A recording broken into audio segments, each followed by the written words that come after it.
For decades, she was Hollywood's porcelain doll, elegant, poised, and untouchable. But behind the operatic voice and glamorous gowns, Kathryn Grayson held secrets that could shatter the image the world thought it knew. Born as Zelma Kathryn Elizabeth Hedrick on February 9, 1922 in Winston-Salem, North Carolina, she grew up far from the scandals of Tinseltown.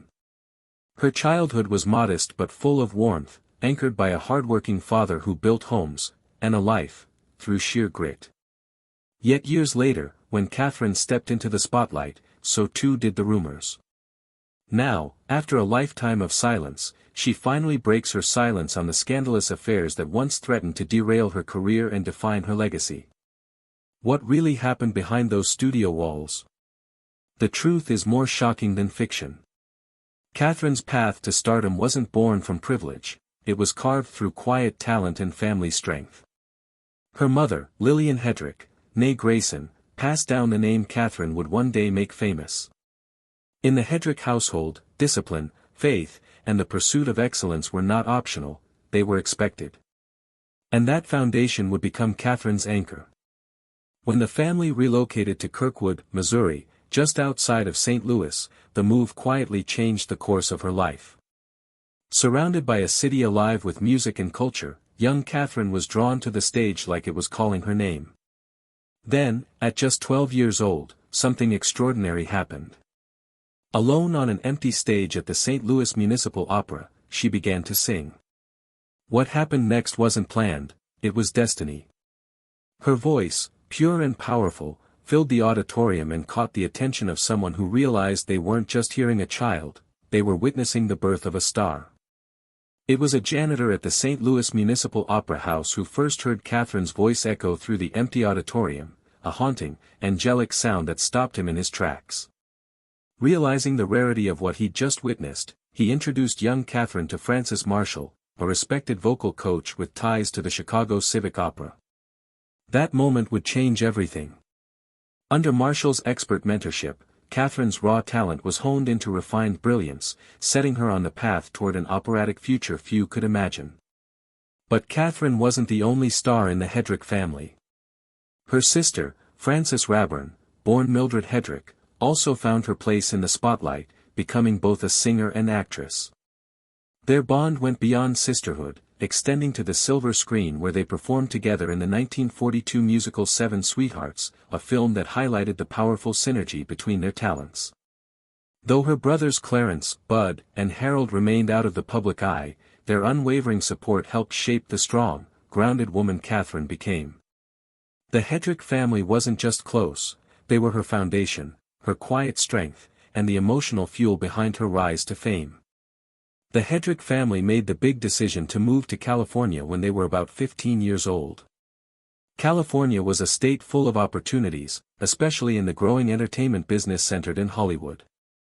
Kathryn's move was very important because it opened up a lot of doors for her in terms of auditions, teachers, and finally studio contracts. Kathryn had been training hard to be an opera singer since she was 12 years old. Being an opera singer requires not only great vocal skills but also technical accuracy and the ability to show how you feel.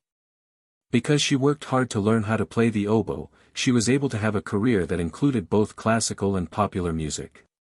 In the early 1940s, Kathryn's hard work and natural charm caught the eye of Metro-Goldwyn-Mayer, MGM, which was one of the most prestigious companies in Hollywood at the time. She got a job with MGM, which was known for making fancy shows and discovering stars with great singing voices. Kathryn started out by playing small parts in a number of musical movies. This helped her improve her stage appearance and acting skills. She got her big break when she got lead parts in well-known plays. One of these was Thousands Cheer, 1943, a wartime musical meant to boost spirit. Kathryn's singing was particularly good in this show. Then she played the lead role in Anchors Aweigh 1945, a classic musical comedy with Frank Sinatra and Gene Kelly. This made her even more famous as a leading lady in the MGM musical type. Kathryn's already impressive film career grew even more with leading parts in Showboat, 1951, and Kiss Me Kate, 1953, both of which showed off her beautiful soprano voice and great acting skills. In both movies, she starred opposite Howard Keel, making a memorable and popular screen pairing. These movies are still some of the most acclaimed musicals of their time, and Kathryn's performances helped make them so famous. Kathryn Grayson showed how versatile she was as an actress by moving from movies to the stage. She performed in the famous musical Camelot on Broadway from 1962 to 1964, which gave her a chance to use her operatic skills in a theater setting. She was praised by both reviewers and audiences for her stage presence and vocal skills, which added to her reputation as a consummate musical performer. Later in the 1960s, Kathryn went back to her classical roots by singing in a number of big operas. This added to her wide range of artistic activities. She sang well-known songs like La Traviata, La Bohème, Madama Butterfly, and Orpheus in the Underworld. Not only did these productions need exceptional vocal skill, they also needed a lot of emotional depth, which Kathryn provided with style. She was one of a kind in American entertainment because she could work in both Hollywood shows and traditional opera. Throughout her long and successful career, she was admired for her skill, grace, and commitment to the arts. Kathryn Grayson was a famous operatic singer and movie star in Hollywood's golden age. She was married twice, and both of them got a lot of attention from the public because of the famous men she married and the emotional problems they caused. John Shelton was an actor who was married to her first husband. He was tall, good-looking, and worked as a leading man for several big studios in the 1940s. As was common in the entertainment business at the time, Grayson and Shelton met while doing screen tests, which turned out to be a lovely setting for their first meeting. They hit it off right away, and they started dating right away. Their relationship lasted about 18 months, which is pretty long in Hollywood and may have shown that both of them were emotionally invested and perhaps idealistic. The couple decided to get married quickly and in secret, so they snuck off to Las Vegas, Nevada, on July 11, 1941, and got married there. A lot of celebrities eloped when they didn't want to be watched by the press or when they needed to get away from the pressures of studio standards and morality clauses in their contracts.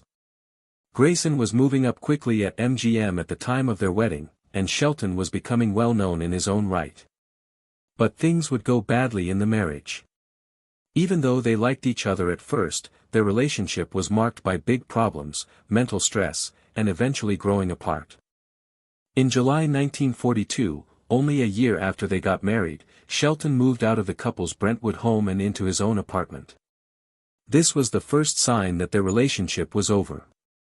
The breakup happened after a short attempt to get back together, during which they tried to work out their differences.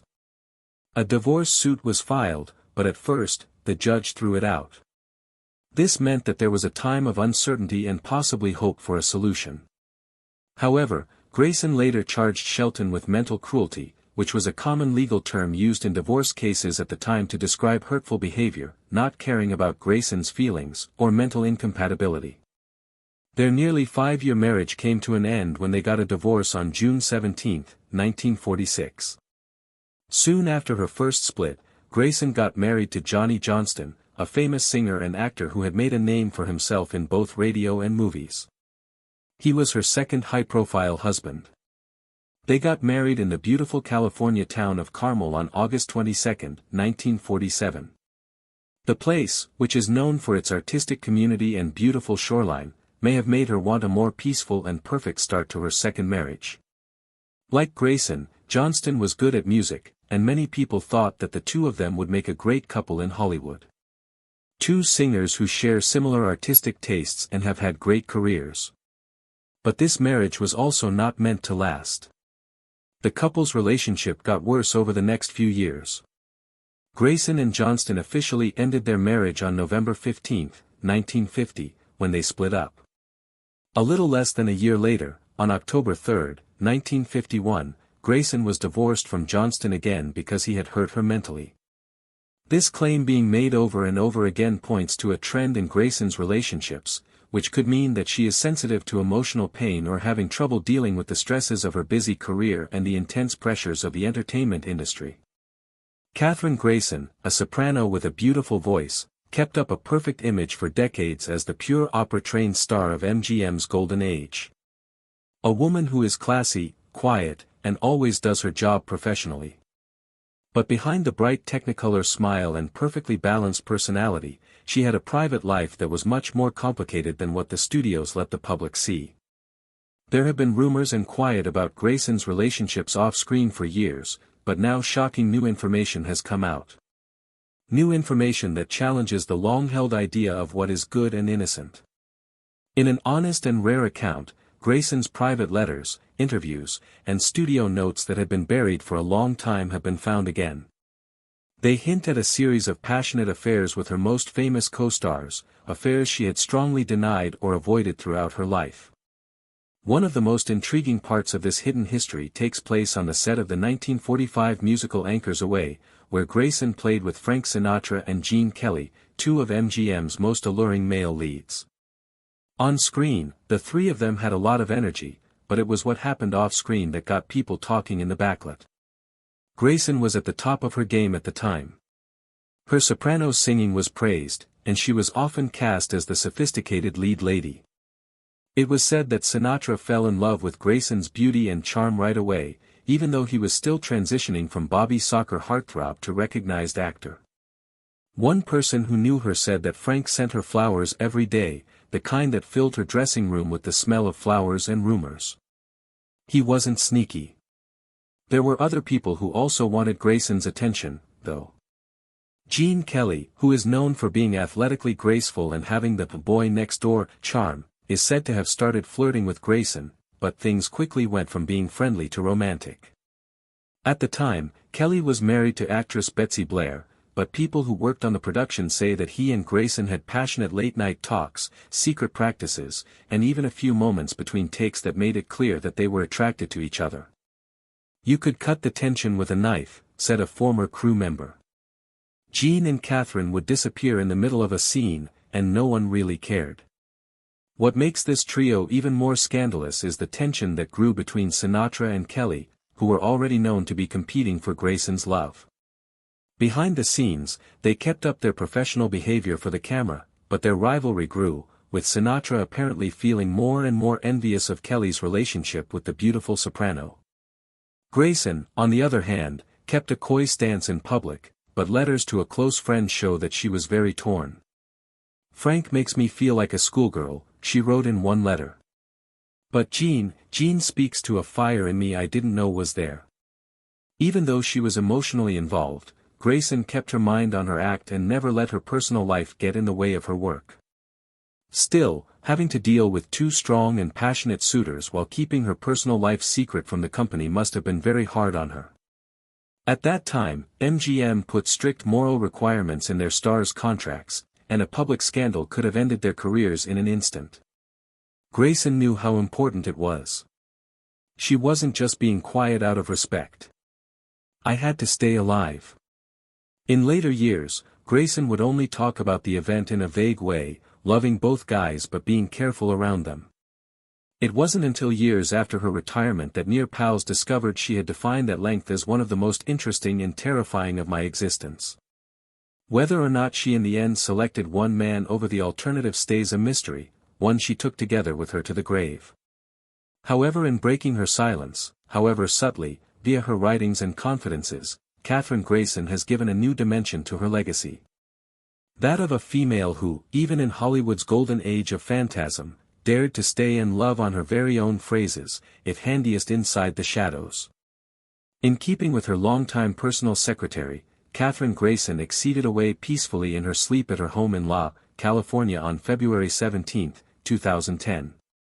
She became 88 years old on the time of her death, marking the end of a wonderful lifestyles that spanned nearly many years.